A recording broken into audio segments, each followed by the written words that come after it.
Lei de destruição é necessária? Vamos ver no estudo agora. Encontro com Kardec, o momento de estudo da doutrina espírita. Olá, sinta-se bem-vindo ao canal Espírita Fraterno, canal de estudo e divulgação espírita. Hoje nós damos continuidade ao nosso programa semanal, toda quarta-feira, Encontro com Kardec. Hoje, o Encontro com Kardec número 61. E eu espero que seja de utilidade para todos algum esclarecimento que a gente possa vir aqui fornecer, além da clareza com que Kardec escreveu o Livro dos Espíritos. Muito importante que não se esqueça de se inscrever no canal, deixar um joinha e, evidentemente, se entender que deve, compartilhar esse vídeo com outras pessoas e todo o trabalho que a gente vem desenvolvendo no canal. Muito importante também que não esqueça de fazer a sua prece inicial, pedindo aqui a ajuda e a presença de bons espíritos, do seu anjo guardião, para que possamos ter mais luz, mais energia, para entender bem todas essas questões de utilidade da nossa vida no Livro dos Espíritos. Vamos continuar agora, dar início ao nosso estudo. Capítulo 6. Lei de destruição. Destruição necessária e destruição abusiva. Perguntas 728 a 736. É lei da natureza a destruição? Preciso é que tudo se destrua para renascer e se regenerar. Porque o que chamais destruição não passa de uma transformação que tem por fim a renovação e melhoria dos seres vivos. O instinto de destruição teria sido dado aos seres vivos por desígnios providenciais? As criaturas são instrumentos de que Deus se serve para chegar aos fins que objetiva. Para se alimentarem, os seres vivos reciprocamente se destroem. Destruição esta que obedece a um duplo fim: manutenção do equilíbrio na reprodução, que poderia tornar-se excessiva, e utilização dos despojos do invólucro exterior, que sofre a destruição. Esse invólucro é simples acessório e não a parte essencial do ser pensante. A parte essencial é o princípio inteligente que não se pode destruir e se elabora nas metamorfoses diversas por que passa.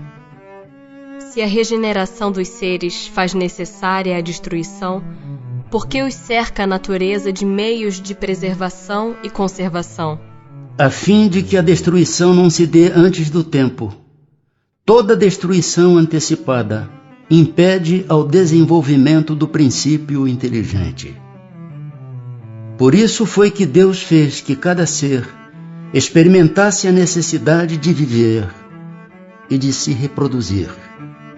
Uma vez que a morte nos faz passar a uma vida melhor, nos livra dos males desta, sendo, pois, mais de desejar do que de temer, porque lhe tem o homem instintivamente tal horror, que ela lhe é sempre motivo de apreensão? Já dissemos que o homem deve procurar prolongar a vida para cumprir a sua tarefa. Tal motivo, porque Deus lhe deu um instinto de conservação, instinto que o sustenta nas provas. A não ser assim, ele muito frequentemente se entregaria ao desânimo. A voz íntima que o induz a repelir a morte lhe diz que ainda pode realizar alguma coisa pelo seu progresso. A ameaça de um perigo constitui aviso para que se aproveite da dilação que Deus lhe concede. Mas ingrato, o homem rende graças mais vezes à sua estrela do que ao seu Criador. Quando a gente fala em lei de destruição, não se pode confundir, porque parece que há uma incoerência, né? É lei de conservação, mas como é que tem lei de destruição? Ela também é muito clara, que é de ditado que diz que na natureza nada se cria, tudo se transforma, né? Falamos até um pouco disso no encontro anterior, em que O que a gente pensa muitas vezes que é uma destruição, na realidade não é. É uma transformação para alguma utilidade, né? Então, nós precisamos ter isso sempre em mente. A alimentação animal, por exemplo, então muitas vezes tem determinados animais, né, espécies animadas, animalizadas, que se alimentam dos despojos. Por exemplo, os abutres, os urubus, eles se alimentam da carne putrefada dos outros animais. Então, destruiu-se aquele animal morreu da mata, no mato, na rua, ou, infelizmente, um felino atropelado na rua e fica lá jogado, muitas vezes, o gado, que muitas vezes morre no pasto, e o abutre se alimenta daquilo ali. Isso faz parte da lei natural. Então houve ali uma transformação daquele corpo de carne num alimento para alguma coisa. E mesmo aquele corpo que se decompõe no chão, ele acaba virando também alimento para outro tipo de espécie animal.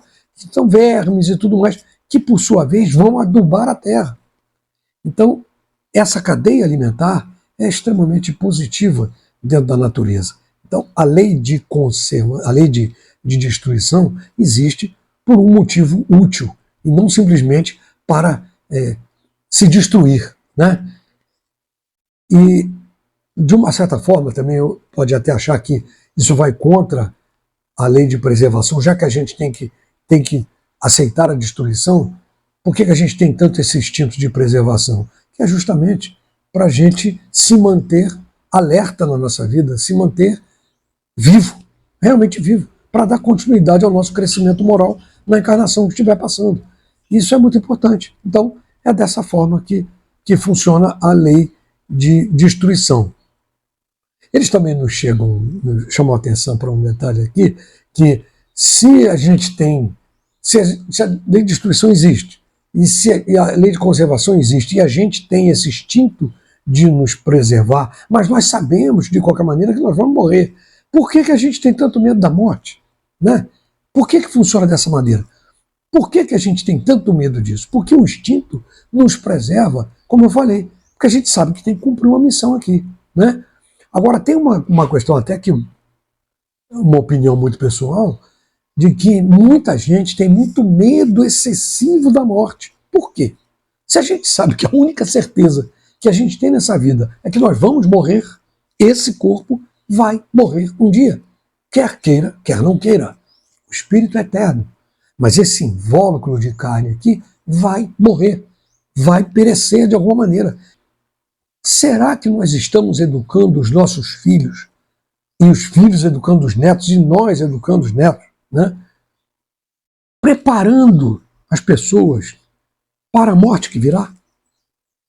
Será que pensamos nesse sentido? Há uma vez num estudo anterior, já lá no início, nós falamos sobre essa questão, de que a gente precisa estar preparado porque a morte é inevitável. Então, esse medo exagerado que algumas pessoas têm da morte, não quer nem falar, não posso nem falar na morte, porque, não, pelo amor de Deus, não quero falar isso. É como se a gente fosse viver para sempre. Não vai ficar para semente, não. Nós vamos morrer um dia. E a gente precisa, até pelo fato da gente ter religiosidade, de ter fé em Deus e num mundo melhor, nós temos que imaginar que para passar para um mundo melhor, nós temos que sair daqui. Então, por que esse medo exagerado, pavor, terror da morte? Pensa nesse sentido. A morte é uma coisa natural. Então, a destruição é nesse sentido. Faz parte da lei divina. Nós temos que pensar o que nós estamos fazendo para ajudar os nossos filhos e nossos netos, e assim sucessivamente, a entender que o momento da morte vai chegar, para que, quando chegue, essas pessoas não sofram. Ou quando chegue dos seus pais, dos seus avós, essas pessoas não sofram tanto. Sofrer vai sempre sofrer, sem dúvida. Mas que não sofram tanto, não espraguejem contra Deus e a natureza, porque um parente faleceu, um pai, uma mãe, um avô, uma avó, o que seja. Vamos pensar nesse sentido? Continuar o estudo? Porque, ao lado dos meios de conservação, Colocou à natureza os agentes de destruição. É o remédio ao lado do mal. Já dissemos, para manter o equilíbrio e servir de contrapeso. Será idêntica em todos os mundos a necessidade de destruição? Guarda proporções com o estado mais ou menos material dos mundos. Cessa quando o físico e o moral se acham mais depurados. Muito diversas são as condições de existência nos mundos mais adiantados do que o vosso. Entre os homens da terra existirá sempre a necessidade da destruição? Essa necessidade se enfraquece no homem à medida que o espírito sobrepuja a matéria. Assim é que, como podeis observar, o horror à destruição cresce com um desenvolvimento intelectual e moral. Em seu estado atual, tem o homem direito ilimitado de destruição sobre os animais? Tal direito se acha regulado pela necessidade que ele tem de prover ao seu sustento e à sua segurança. O abuso jamais constituiu direito. Que se deve pensar da destruição quando ultrapassa os limites que as necessidades e a segurança traçam? Da caça, por exemplo, quando não objetiva senão o prazer de destruir sem utilidade. Predominância da bestialidade sobre a natureza espiritual. Toda destruição que excede os limites da necessidade é uma violação da lei de Deus. Os animais só destroem para a satisfação de suas necessidades, enquanto que o homem, dotado de livre arbítrio, destrói sem necessidade. Terá que prestar contas do abuso da liberdade que lhe foi concedida, pois isso significa que cede aos maus instintos. Especial merecimento terão os povos que levam ao excesso o escrúpulo quanto à destruição dos animais? Esse excesso, no tocante a um sentimento louvável em si mesmo, se torna abusivo e o seu merecimento fica neutralizado por abusos de muitas outras espécies. Entre tais povos, há mais temor supersticioso do que verdadeira bondade.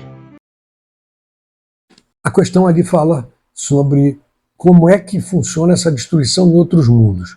Como nós já dissemos aqui, temos dito isso sempre, quase todos os encontros, uma boa parte deles, nós falamos sobre os mundos superiores e os mundos que existem, não apenas superiores, mas a quantidade de planetas que existem no universo. Cada um tem o seu perfil perispirítico, quer dizer, cada mundo tem a sua evolução. Então, essa lei de destruição vai ser maior ou menor, infligente, né? Vai causar maior ou menor aflição, dependendo do mundo, dependendo da evolução daqueles. Porque tem determinados planetas, nós comentamos aqui, inclusive, há 2 ou 3 estudos atrás, falando sobre Júpiter, em que o corpo em Júpiter é muito mais sutil, então ele não tem esse aspecto carnal que nós temos aqui. Consequentemente, essa destruição é de uma forma muito mais atenuada. Então, como eles nos deixaram claro, muito claro, depende muito do mundo em que se vive, do planeta em que se está. Aí sim, vai ser maior ou pior esse tipo de aflição, de destruição, ou o que seja, né? Os benfeitores nos falam também aqui sobre a cadeia alimentar e está deixando muito claro que é uma necessidade que a gente tem. A cadeia alimentar existe. Então, nós temos a necessidade de também nos alimentar dos animais. Ainda temos essa necessidade aqui no planeta que nós estamos. Não tem jeito. Algumas pessoas podem até, como também falamos no outro estudo, se abster disso, desde que haja um proveito próprio, né? E, evidentemente, sem abusos. Então, é uma questão muito natural, a gente precisa dessas proteínas para sobreviver. Aqueles que conseguem não se alimentar de animais, muito bem. Só precisa avaliar se isso é seu benefício próprio ou se está tendo alguma utilidade. Pensa nisso. Eu não como carne vermelha. Mas qual é a utilidade de não comer carne vermelha? Por quê? Para quê? Pensa nesse sentido. Mas como compensação, come o frango. Não deixa de ser um animal, não é? Então, é preciso somente que a gente reflita muito sobre essa questão. Essa abstenção precisa ser muito clara em nós, para não se transformar em egoísmo ou fanatismo, né? Alguma coisa nesse sentido aí. O que não pode é a gente olhar para o animal e não respeitá-lo, como eles também nos deixaram muito claro, a questão de você caçar um animal. É uma coisa mais absurda, que é a maior bestialidade do que você caçar por prazer. Então vou caçar um pássaro, vou tirar um pássaro, não, matei. Por quê? À toa. Vou matar um alce. Para quê? Vou no meio do mato matar um preá, um coelho. Para quê? Se vou fazer aquilo por necessidade alimentar, não, eu preciso porque eu preciso me alimentar e não tenho o que comer. É uma coisa. Faz parte da cadeia alimentar. Como um animal selvagem, se tiver com muita fome e você estiver na frente dele, ele vai te atacar, mas para comer. Não é por prazer. O ser humano mata por prazer. Bom, de qualquer maneira, vamos adiante. Existem lugares, povos, hoje menos, mas já existe muito mais, em que você se preservavam, as pessoas preservavam certos animais, mas por superstição, por religiosidade. Então, muitas vezes o povo passava fome, mas não podia se alimentar daquela vaca que estava lá, porque eles entendiam que era sagrada e não podiam se alimentar dela. Aí eu pergunto, é sagrado para quê? Qual foi a utilidade de preservar, no caso, aquele animal que faz parte da cadeia alimentar, quando você tem um povo, uma família, várias pessoas ali à míngua, de fome, porque não tem sustento, não tem dinheiro, não tem plantação, porque estão perto do deserto que seja, uma região árida. Aí você preserva aquele animal podendo se alimentar. Então, veja, isso também não é radical. Vai muito de cada um. Nós precisamos pensar no o que não pode ser abuso, fanatismo. Todo tipo de fanatismo é também pernicioso. É nocivo. E toda preservação que se faz, todas as atitudes, tem que ter uma utilidade. Isso é fundamental. E, evidentemente, dentro sempre do maior respeito. Muito bem, chegamos ao final aqui de mais um encontro com Kardec. Espero que tenha sido útil para todos e espero encontrar vocês aqui na próxima semana, sempre às quartas-feiras, às 19h30, em mais um estudo. Não esqueça de agradecer aos bons espíritos, ao seu anjo guardião, que compartilharam conosco esses momentos, nos trazendo vibrações positivas e fazendo então essa prece final. Deixe seu joinha, se inscreva e compartilhe. Muito grato por estar até aqui. Fiquem na paz.